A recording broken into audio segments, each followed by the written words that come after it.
Hello, I'm Joe Pyle, and we're here today with James Benner, and we're very excited about the opportunity that you've given us here, Jim, to bring to market the collection that you and Francis have amassed over the last 60, 70 years, and thought it would be nice if we talked a little bit, spoke of where it came from and some of the highlights of the collecting. And I know the other day we were talking and you were telling me on all the world trips, you always found a little time for antiquing.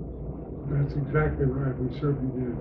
And we became what we would have to describe as obsessive collectors. It started quite innocently, I think. Frances had, in her tours before we met even, she had begun to collect a pressed glass pattern called Sunken Primrose that she was very fond of. And after we started going together, and then we were on a tour when she was singing in London at Covent Garden at the Royal Opera. We both had a friend there who was doing a kind of a small time business in sending antique things back home to South Carolina and was selling them, and we got interested in what he was looking at and doing. And we collected there some prints. The set of the engravings of Hogarth's Works Progress was one of our first acquisitions.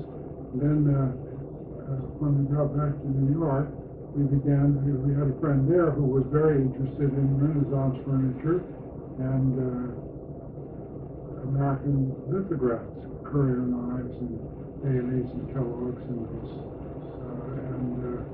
So we began to quietly collect those sorts of things. We went to an auction out in Fort Washington where we spent about $200 and thought we had broken the bank. We're not used to spending that kind of money. At that time, that was a lot of money. Yeah. Well, yes, it was. And so that's when it began, and we started avidly collecting Currier and Ives and Baileys and those lithographs, and picking up pieces of furniture. We had been sort of Danish modern before that, but we certainly made the change quickly to picking up interesting pieces of early American furniture. And we had a friend who had a house a summer house up in New Hampshire, and we went there several summers, and that was a great antique country. Oh yeah, that was in that time frame. That was kind of the virgin area for gathering American antiques. In the 50s, it was the place to find wonderful bargains and things. You say that was in the 1950s? That's right. And it was really a great bargain place. Mm-hmm. The last place in the States, I think, where really 18th century furniture was still available. The West Coast was still very much 19th century, mm-hmm. and so we were interested in a little bit pre-Victorian, and so it began quite innocently, and it turned into an obsession, as I said. Well, when you mentioned the lithographs and the Currier and Ives, of all the auctions that we have conducted, we have never seen a collection so extensive. I mean, there was no wall space left in the house that there wasn't a painting or a lithograph on. You had to stop, so I see there's even some in the attic stored and some in the basement stored. Yes, we did find you run out of space. It was so you had to update then. You had to take one down if you brought another one in. Right, and a great deal of that's in our house here was we had in our apartment in New York. We came here in 1966 to West Virginia, and we had a big apartment in New York, a 6-room apartment, and we had room there for almost all those lithographs. We collected very few lithographs after we came to West Virginia. Wow. We had most of those in New York hung in one of the rooms. It was wall-to-wall pictures, just like it is in Morgantown. And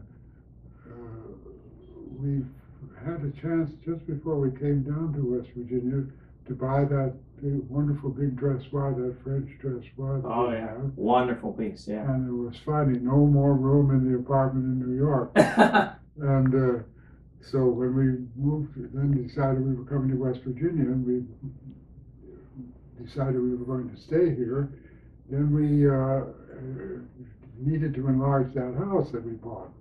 So one of the first things we did was in putting on that room to house the piano.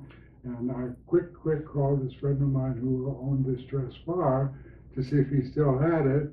And he had put it on consignment in an antique shop, and he still did own it. And so we designed that first big room that we added onto the house in Morgantown to house that 7-foot dressoir, which is one of my great prides and joys, that piece of furniture. And Well, we hope to find a new caretaker of it.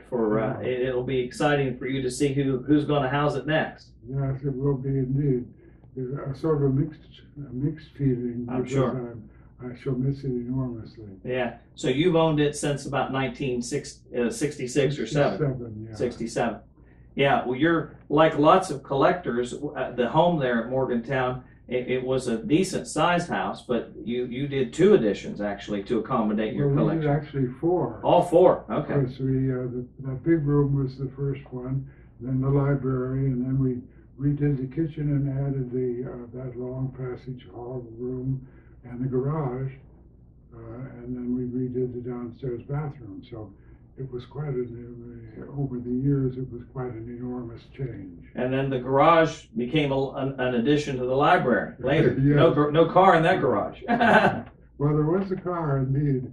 My checker, my old. Oh, okay. The last checker had room in there, but it became an extension of the library too. The book obsession that never left me, and I started collecting a lot of things there.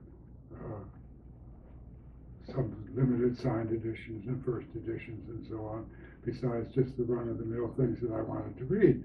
Yeah, I was surprised how many limited editions and first editions you have in your collection. I mean, many times when we get into a house and go through a library, I mean, I was very excited. Do you think, did you acquire most of them when you were in New York, or? No, the book collection was largely West Virginia. Oh, okay. I had a lot of books in New York, but there wasn't really room in that apartment for more bookcases, and so the biggest part of that collection came after we moved to West Virginia. Okay. Well, I told the gentleman that we have specially analyzing the books and getting them cataloged with us. I said, we have a library, then we have a garage that's a library, we have an attic that's a library, and we have a bedroom upstairs that's a library. That's right, there's books everywhere. Exactly, yeah. So that's there's going to be some that people will, the book industry will love the books that are going to get circulated at the auction there for the books. So well, I have a big collection of Robinson Jeffers' first numbered editions and signed and pictures. I got to be a great fan of his and his life, and so that's one of the big sections, is that collection of limited edition Robinson Jeffers poems and dramas. Mm-hmm. Would you say your favorite subject matter in the whole collection would be, you told me what your favorite piece was, the French dressoir, but the subject matter wise, books was probably your concentration? I would say that, yes. Mm-hmm. That just has never stopped. Mm-hmm. And what was Frances, what do you think her, it looks like she may be changed. You said she collected the early pattern. Pressed glass. Yeah. And we continue that pressed glass. We have a huge collection of the pressed glass things, purple creases and green creases, and I have water jugs, water pitchers, and so on in those patterns, Mm-hmm. which we continue all through every time. And of course, the colored pressed glass is becoming very scarce. Yes. And so I saw in the one cupboard there in the kitchen we have, that real deep cupboard, it is full of colored pressed glass. Yes, yes. And what did you say the first pattern she collected was? What? sunken primrose. Oh, that's the one that has the cranberry flashed and then the primrose is sunk down in it, and it's like a yellow. It's Vaseline. Correct. Yes. Yeah. And it came in clear glass and in green Mm-hmm. as well. But the She has a lot of the cranberry flash, though, or the right, ruby flash. Yeah. and that was the principal pattern of that Southern Primrose. But yeah, we have a couple of pieces in clear glass and a couple of pieces in green. But the cranberry yellow was the Mm-hmm. basic attraction. Did she have a favorite piece in the house, in the collection, you think? Or? Oh, I don't think we've sort of joined forces in collecting everything. We never made a big decision without consulting the other one. And when there would be big pieces of furniture, we always looked at those together. And we went to a lot of shows, of course, and we found pieces to add to what we had. We moved a lot of those things, though, from New York. The dress bar was the first acquisition. That's what you're saying, yeah. But we had the Bargueños, both of them. Oh, you did? And, right, and several pieces that were... And you had told me earlier you acquired a lot of those paintings in the 1950s in New York while you were in New York. Yeah. Right. That big Rainy Aurora, that big 7-foot painting, which is upstairs. Right. We got, after we came to Morgantown, actually I bought that with someone else in mind, and then they decided not to take it, so but we had a lot of the paintings in New York, the American primitives, those attractive paintings that we have of the young lady with her legs impossibly crossed. Oh, yeah, yeah. It was, we had accumulated those in all the Currier and Ives and those lithographs we had, wall-to-wall room in New York. When did the Staffordshire? I mean, I've never. We've sold lots and lots of Staffordshire through the years, but I mean, there's hundreds of pieces of Staffordshire. I mean, the statues, and there's pieces that we don't see. You know, very very uncommon pieces that you don't see in circulation. When did that begin? That began pretty early too. We got Staffordshire was not too popular at that particular time, and we were able to pick up a lot of pieces, unusual pieces, early pieces. Most of ours are 19th century, but we have a couple of them that are very early 19th century and just pre-1800, a few pieces. But again, we traveled so much and we saw all these we always went to antique shops and shows and things. And it's like a disease, huh? Disease. That's what I tell people. It's an incurable disease. Yeah. So tell us about the what we have behind us here. Well, this is one of the posters that was made for Frances early in her career, when her career was just taking off. And it's unusual with this portrait idea because that's become almost prohibitive cost-wise. This particular poster was sent out for her appearances with symphony orchestras like the New York Philharmonic or Chicago or Boston. And these are called 3-sheeters. They're standard billboard size for plastering outside of auditoriums where a concert was to take place. And so this was one of the things that Columbia Artist Management cooked up for publicity. Yeah, beautiful piece. I mean, and it speaks so much of the Art Deco era too. I mean, it has a nice little overlap there. Yeah. But this kind of poster is very rare today, and yeah, we have about 10 of these that we're going to have framed available that we'll be selling at the auction. So it'll be great for folks that are interested in the, not only if they buy an antique there or a collection there or begin a collection there. What a neat thing to say. It came from a world famous opera singer, and here's the poster that was at the event. Right.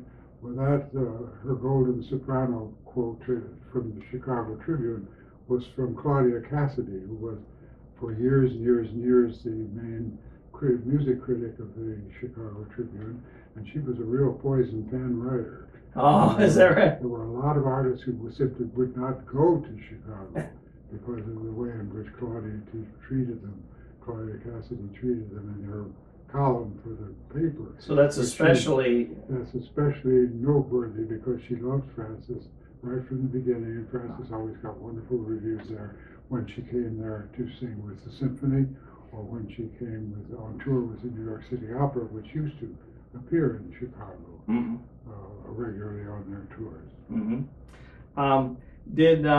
Now when you travel, when you and Frances speak a little bit of the performances that you did, what your part of the your part of the performance was, and you know your musical. Well, that's how we met, as a matter of fact. Yeah, I started playing concerts for her,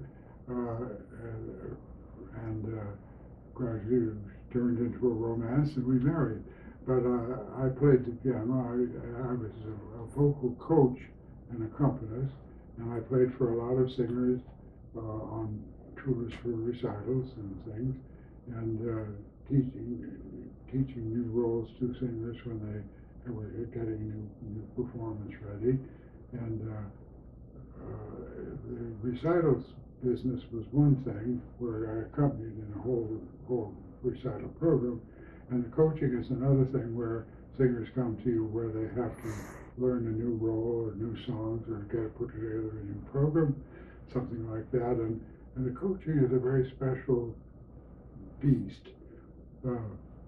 Singers need to have somebody listening to them, because you can't be the instrument and hear as accurately as the person who's outside the instrument. If you're playing the piano, the instrument is outside you, and you can hear it much more accurately. But when you sing, there are lots of things that get in the way. I see. And so you are the instrument as well as having to play it. And almost that I did all the major tours for the Obernkirchen Children's Choir from Germany for nearly 15 years. I did more than 1,000 concerts with them on 5 continents. And did you say more than 1,000? More than 1,000, right. Wow. There used to be long tours. They're not so common anymore, but in those days it was nothing to have 50, 60, 70 concerts on a tour. And you played the piano? I played the piano, right. Let's talk about the piano we're going to be selling at the auction. That's a wonderful piece of history with that piano, and I'm wanting to make sure that we get the interest level in it that we're all looking forward to. Well, it's a Steinway S, and it was acquired by my mother when I was a child in Las Cruces, New Mexico. And it's a dry climate piano. Steinway used to make them for regular humidity, tropical humidity, and dry climate. So this one was bought in El Paso, and it's been my piano all through my life. And I took it to New York after World War II, when I finished my undergraduate work at Cornell, and then I went to New York to get a master's at Columbia. And then I had decided I had this keyboard career, and I was able to get my piano from New Mexico to New York. And it's a wonderful piano. It was, of course, a lot of work, and pianos always do need a lot of work. But it has a wonderful big sound, which I always loved. It was an unusually big sound for a small piano. It's the smallest model that Steinway makes, the grand piano, but it's beloved to me. With great emotional wear and tear. Oh, I'm sure. Yeah. If this was just about 8 feet wider in this apartment, that piano may come here. Yes, I had to stop playing because of my arthritis and my shape, which I developed in my left hand. So I had to stop a couple of years ago coaching, and doing, which I was doing right up until the very end of my playing at the time. Jim, can we talk about the piano that we're going to be selling? That is a wonderful. I know that's very next to your heart, and I know a lot of folks in the musical world will be very interested to hear. I thought it was a great story where it came from, and the little bit of history of it. Well, it's a piano that I had was lucky enough to have pretty early in my training. We were in New Mexico, and my mother was a wonderful pianist, and she managed to buy this from El Paso, and it's the piano that I really worked with most of the time. And after the war, I was able to take it to New York, and it's the piano that I spent thousands and thousands and thousands of hours with. And it's the Model S, which is the smallest grand that Steinway makes. And you say it's a Model S. yes, right. And it was made in 1936 or 7, something like that. And it's one of the vintage Steinways. It has a wonderful big sound. And I was so lucky to be able to have it. And after I had been in service and went back to finish at Cornell, my undergraduate work, and then I went to New York and got a master's at Columbia. And then I was able to bring my piano to New York from New Mexico, and used it all the time through my growing career as a coach and a accompanist for singers. And I shall part with it with great difficulty.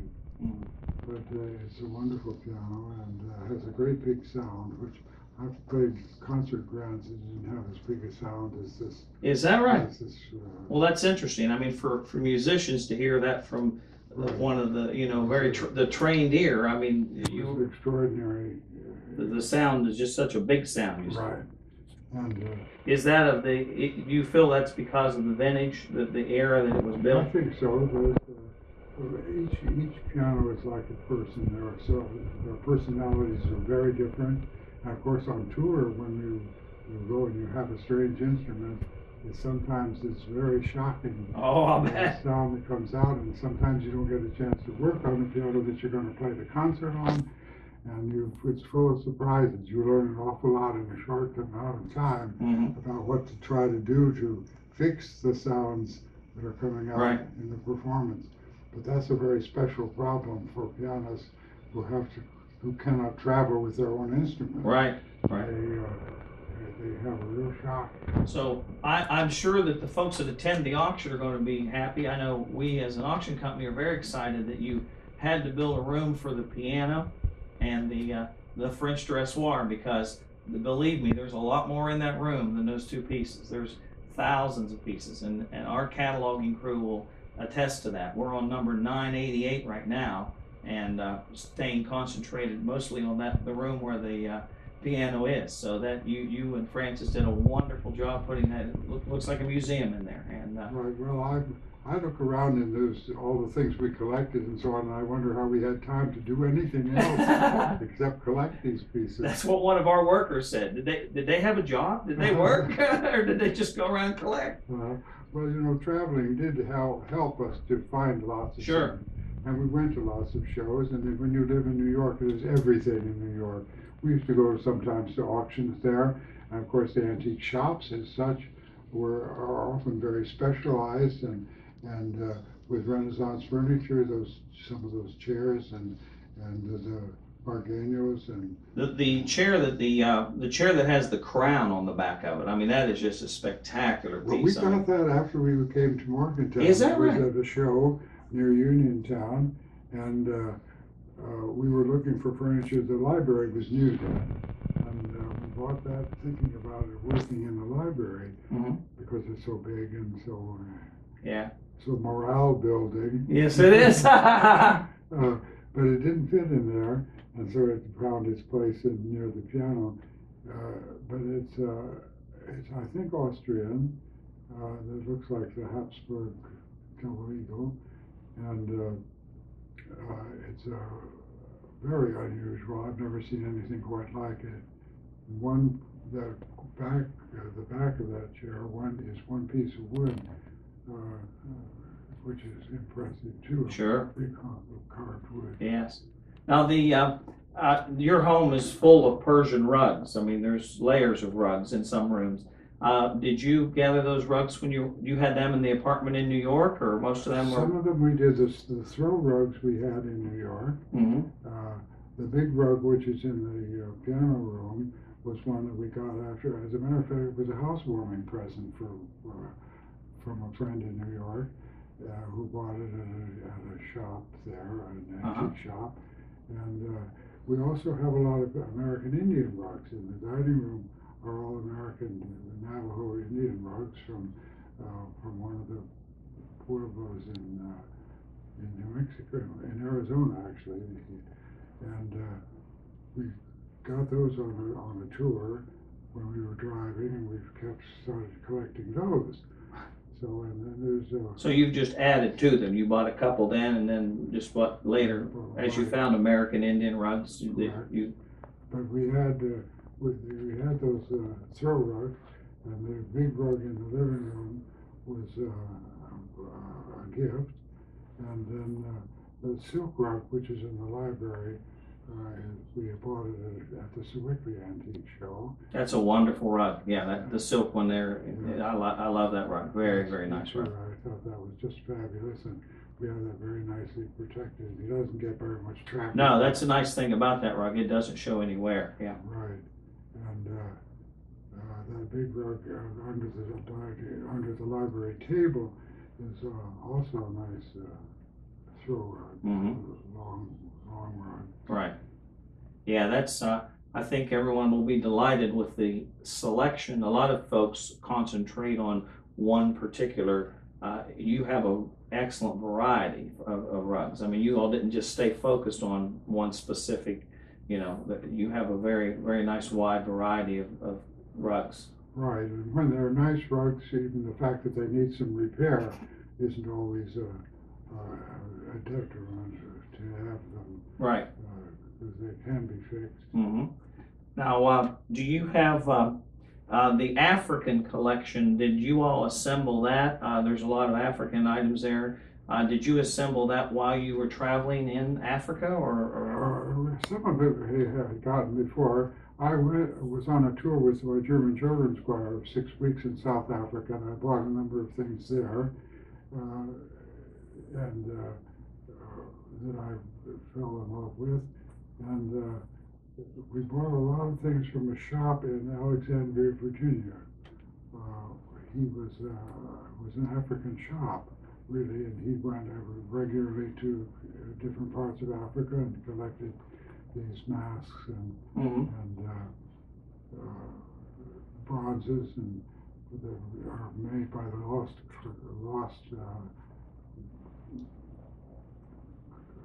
how do you describe it? The lost metal. They made a mold with and poured sort of wax things, and then poured the molten metal into those, and then chipped the wax away after it was cooled. And the lost wax method, it's called. And a lot of our pieces are of that, with the heads and the different objects of various sorts. And well, what's interesting is, many times when we do estate auctions, someone is focused just on toys or just on Asian or just on African. I mean, we have such a wonderful variety, and we're going to bring a variety each day to the to the venues of the sale auction. So it's going to be. I think everybody's really going to be delighted. I know it's going to be. You're going to enjoy visiting with folks and seeing who the next caretaker of a lot of the items are. Well, I think we were very careful about accumulating things. We didn't buy whole collections of anything. We bought individual pieces here and there, and really picked them with great care to build our collections and build the things that we were enthusiastic about.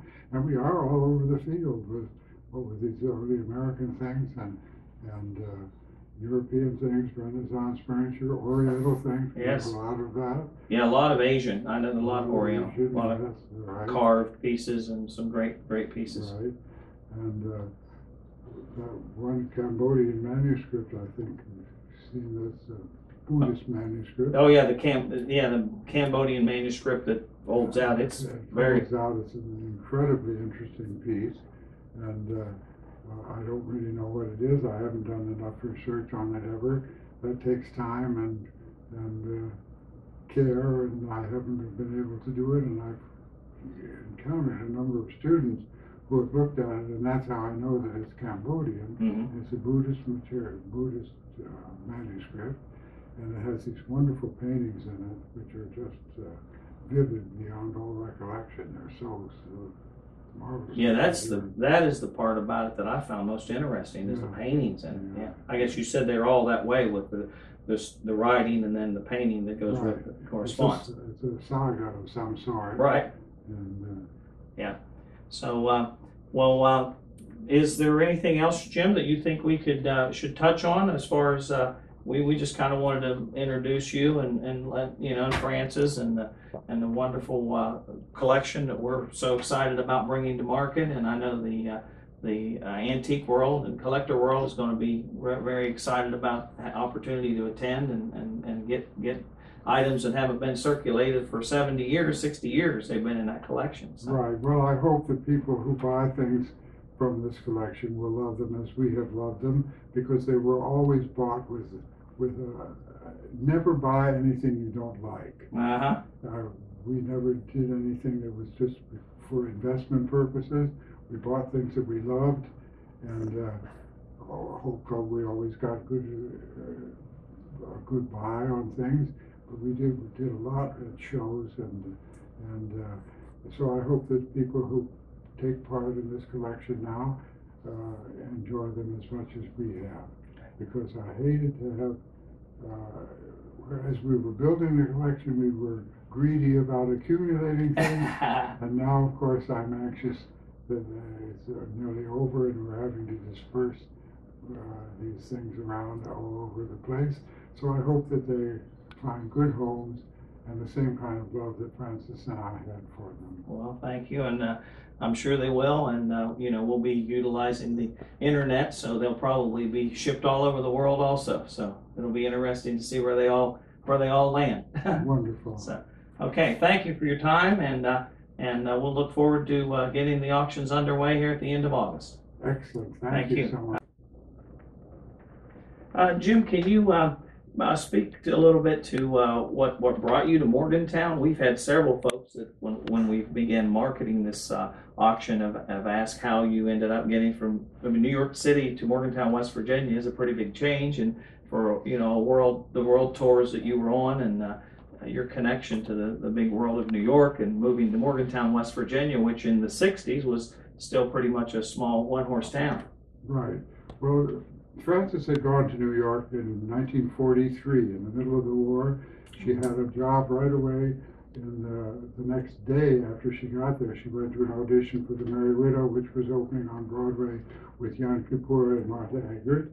And they had to send her a telegram to come down and sign her contract. And so she was employed almost immediately, and then the big career began.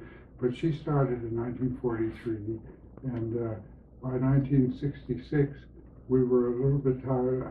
I started much later, because I was in World War II, and I got my master's degree in Columbia, and I started playing in voice studios in the opera workshops. And then Richard Duncan, who was the dean of the Creative Arts Center here, had started wanting us to come here and teach. Oh. And we had not been looking for teaching jobs at all, but he started hounding us to both of us come here, and Francis to teach voice, and me to foster courses necessary for the Doctorate of Musical, the DMA, which for performing musicians, especially singers.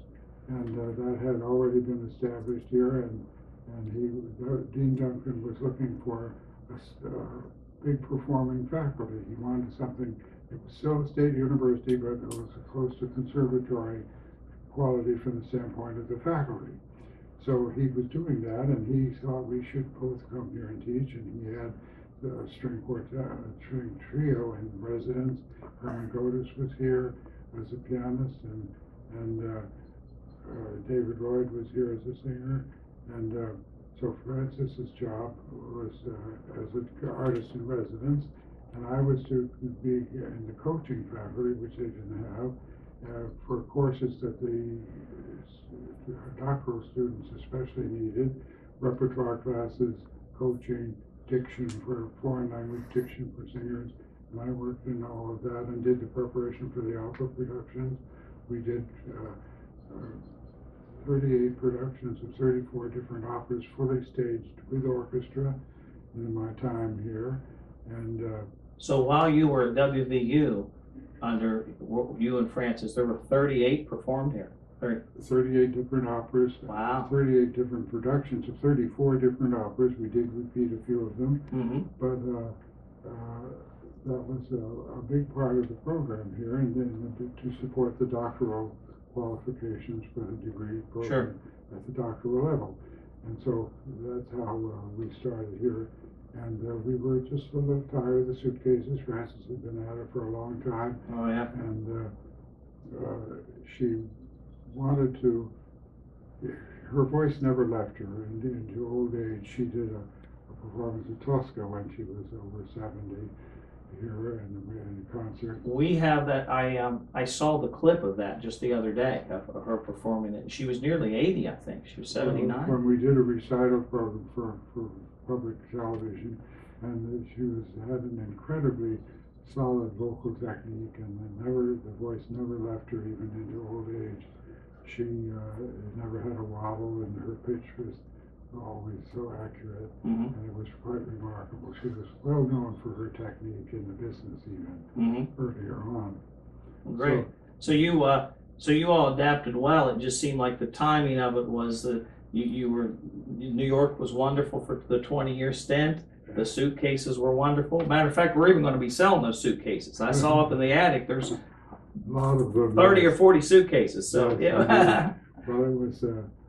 Well, I think the first time I got to meet you and Francis and was you all attended several of our auctions in the 1980s and indeed.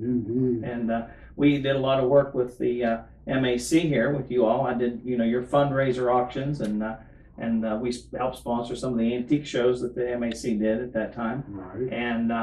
And then I said, Betty Boyd, a dear friend of yours. So she was our dearest friend here, and Francis and Betty Boyd went every Sunday to the flea market, and that was their church. And we all came to your sales many times and purchased things, unusual things, and after Betty died, which was very premature and very unfortunate, you had a big sale. Yes, we did. For her things. And we were there. Yeah, she was. We delivered lots of items for her. She'd come to the sale and say, if I buy that, can you deliver? Yes, right. So yeah, you all were great. We had a lot of fun back in those days. So I know my wife was excited to get to see you again. We hadn't seen you for several years. Right. So. Well, I got to be rather infirm just lately. And after Francis died, I didn't come very often to things. And she was also handicapped a lot and couldn't come to the sales anymore like she and Betty used to do. Well, I just wanted to, thank you again for giving us the opportunity and remembering, and we're handling her with kid gloves and giving it full attention, and we're very excited about getting to sell the items. It's going to be a very fun sale for us, and we're going to have a great time, and I know people are going to be delighted with the purchases. I hope so. It's a big emotional trip for me, of course, to watch my life unfolding in front of me. Yeah. But I hope too that it's something which is of value to other people who have enjoyed having these things, and now I hope that people will love having them too. Well, what I find neat too is at least you were able to keep a few momentum. So you this wonderful poster found a place right here in the apartment. So it's you still have part of your life here with you. So that's great. Oh, indeed. And I'm glad there's been this much time to decide what I would bring. At first, I thought I couldn't bring anything, and now I'm gradually turning into. Very nice. And we've also tried to manage the auction in a lot longer term than we normally do, because of all the knowledge you have of the items, we want to share that with folks, and we've tried to do that in the catalog. So. Well, I hope I remember enough about where we got things and when we got them and what they mean. You're amazing. We all speak of it almost every evening. Charlotte spent the day yesterday with you and the books and all. And she said it's just amazing how you know what shelf they're on and how far down they are, and that's tremendous. So, but, no library is useful unless you can find things. That's for sure. Yeah. So, okay. Well, thanks again, Jim, and we're certainly looking forward to working with you. And we've had lots of fun so far, and lots more to come. Same to you, Joe. Okay. Thank you.